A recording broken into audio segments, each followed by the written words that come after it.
നേർവേദി പ്രഭാഷണ പരമ്പരയിലേക്ക് ഏവർക്കും സ്വാഗതം.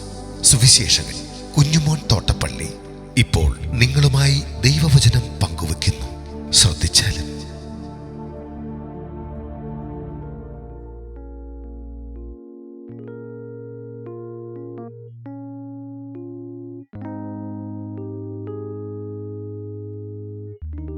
യെരിഹോവിൽ കുരുടർ കാഴ്ച നേടുന്നു. ദൈവനാമത്തിന് മഹത്വമുണ്ടാകട്ടെ. മത്തായി എഴുതിയ സുവിശേഷം 20-ാം അധ്യായത്തിന്റെ 29 മുതൽ 34 വരെ ഞാൻ വായിക്കുന്നത് ശ്രദ്ധിച്ചാൽ. അവർ യെരിഹോവിൽ നിന്ന് പുറപ്പെടുമ്പോൾ വലിയൊരു പുരുഷാരം അവനെ അനുഗമിച്ചു. അപ്പോൾ വഴിയരികെ ഇരിക്കുന്ന 2 കുരുടന്മാർ യേശു കടന്നു പോകുന്നത് കേട്ടു. കർത്താവേ, ദാവീദ് പുത്ര, ഞങ്ങളോട് കരുണ തോന്നണമേ എന്ന് നിലവിളിച്ചു. മിണ്ടാതിരിപ്പാൻ പുരുഷാരം അവരെ ശാസിച്ചപ്പോൾ അവർ, കർത്താവേ, ദാവീദ് പുത്ര, ഞങ്ങളോട് കരുണ തോന്നണമേ എന്ന് അധികം നിലവിളിച്ചു. യേശു നിന്ന് അവരെ വിളിച്ചു, ഞാൻ നിങ്ങൾക്ക് എന്ത് ചെയ്യണമെന്ന് നിങ്ങൾ ഇച്ഛിക്കുന്നു എന്ന് ചോദിച്ചു. കർത്താവേ, ഞങ്ങൾക്ക് കണ്ണു തുറന്ന് കിട്ടണം എന്ന് അവർ പറഞ്ഞു. യേശു മനസ്സലിഞ്ഞു അവരുടെ കണ്ണു തൊട്ടു. ഉടനെ അവർ കാഴ്ച പ്രാപിച്ചു, അവനെ അനുഗമിച്ചു.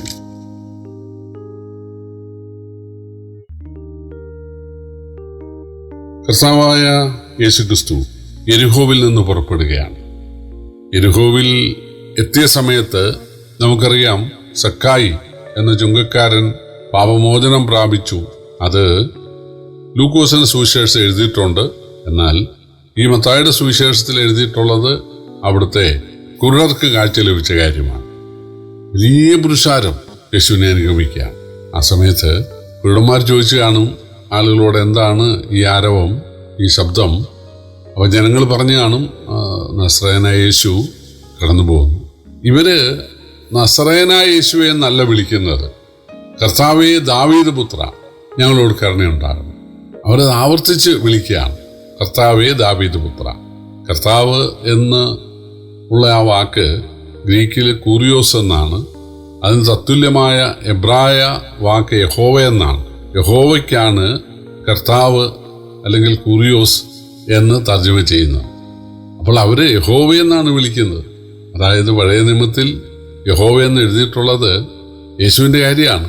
അപ്പോൾ പഴയ നിയമത്തിൽ സൃഷ്ടാവായി, ന്യായാധിപനായി, പരിപാലകനായി കാണപ്പെടുന്ന ദൈവം മനുഷ്യനായതാണ് യേശു എന്ന് അവർ വിശ്വസിച്ചിരുന്നു. അതുകൊണ്ടാണ് ഇതുപോലുള്ള അത്ഭുതങ്ങൾ അവനാൽ നടക്കുന്നതെന്ന് അവർ കേട്ടിരുന്നു. പക്ഷെ യേശുവിനെ കണ്ടിട്ടില്ല. അവർ വിളിക്കുകയാണ്, കർത്താവേ, ദാവീദ് പുത്ര. എന്താണ് ദാവീദ് പുത്ര എന്ന് വിളിക്കാൻ കാരണം? യേശുവിന്റെ അപ്പന്റെ പേര് ദാവീദ് എന്നല്ലല്ലോ. വളർത്തച്ഛന്റെ പേര് യോസേപ്പ് എന്നല്ലേ.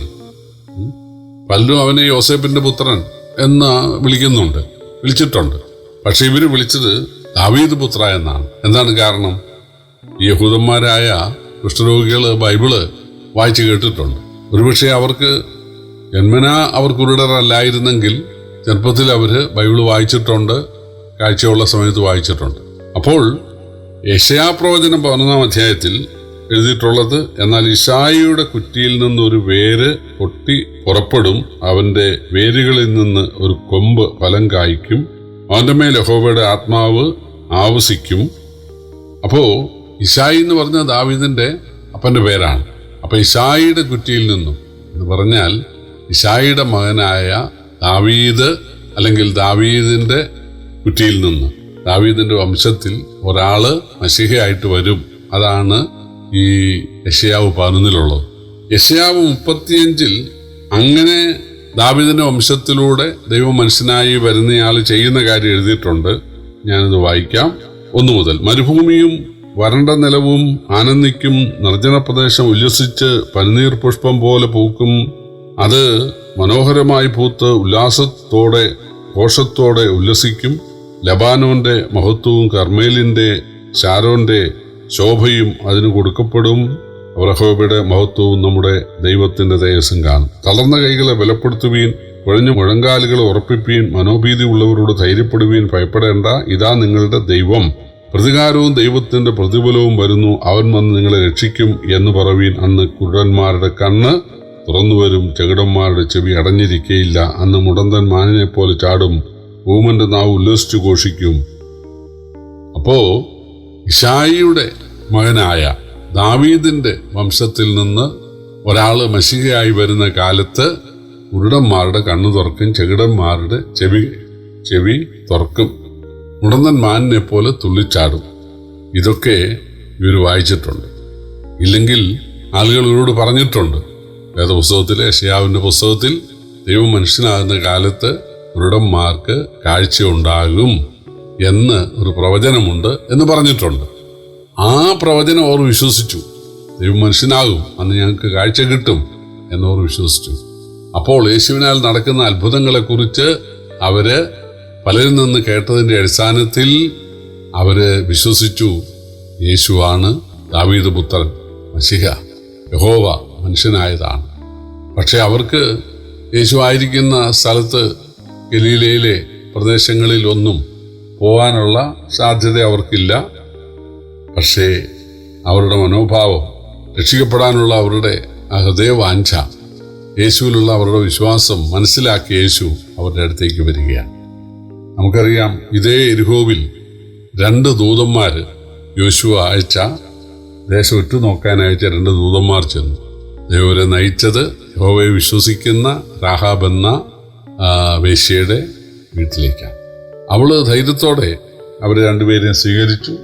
പിന്നീട് ആൾക്കാർ വന്നപ്പോൾ ഏൽപ്പിച്ചു കൊടുക്കാതെ അവരെ ഭദ്രമായി സൂക്ഷിച്ചു, വേറെ വഴിയായിട്ട് ഇറക്കി വിട്ടു. അവളാണ് യെരിഹോവിൽ ആദ്യം അനുഗ്രഹിക്കപ്പെട്ടത്. അവൾ വിവാഹം കഴിക്കാൻ സൽമോനുണ്ടായി.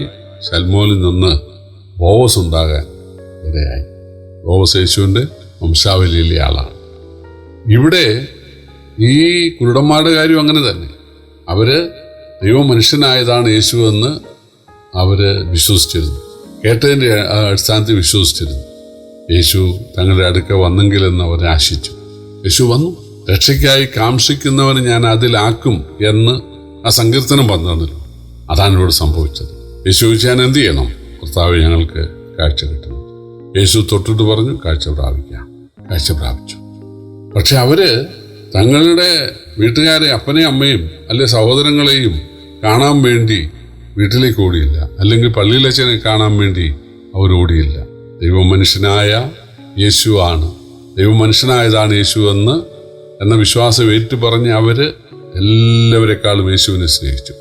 അവർ യേശുവിനെയും ശിഷ്യന്മാരെയും അനുഗമിക്കുകയാണ്. ഇതാണ് ഇന്നും വേണ്ടത്.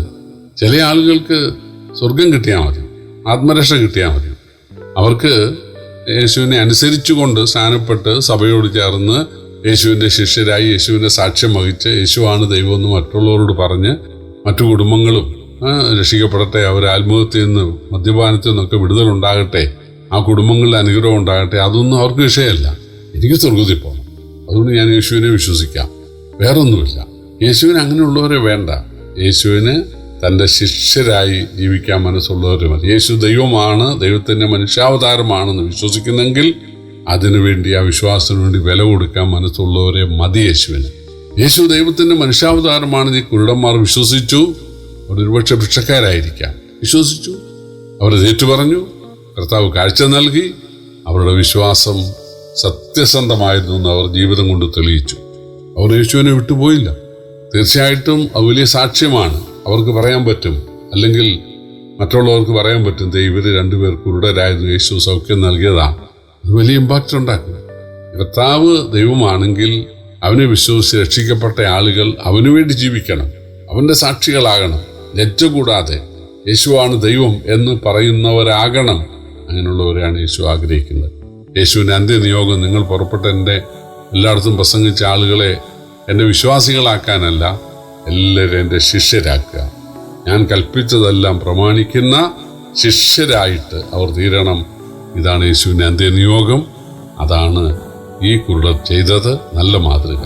കർത്താവിനെ വിശ്വസിക്കാൻ മാത്രം, ഏറ്റുപറയാൻ മാത്രമല്ല, അനുസരിച്ച് അനുഗമിച്ച് ആരാധിച്ച് അവനായി ജീവിക്കുവാൻ ദൈവം എവരെയും സഹായിക്കട്ടെ. കർത്താവിൻ്റെ വലിയൊരു നാമം വാഴ്ത്തപ്പെടുമാറാകട്ടെ.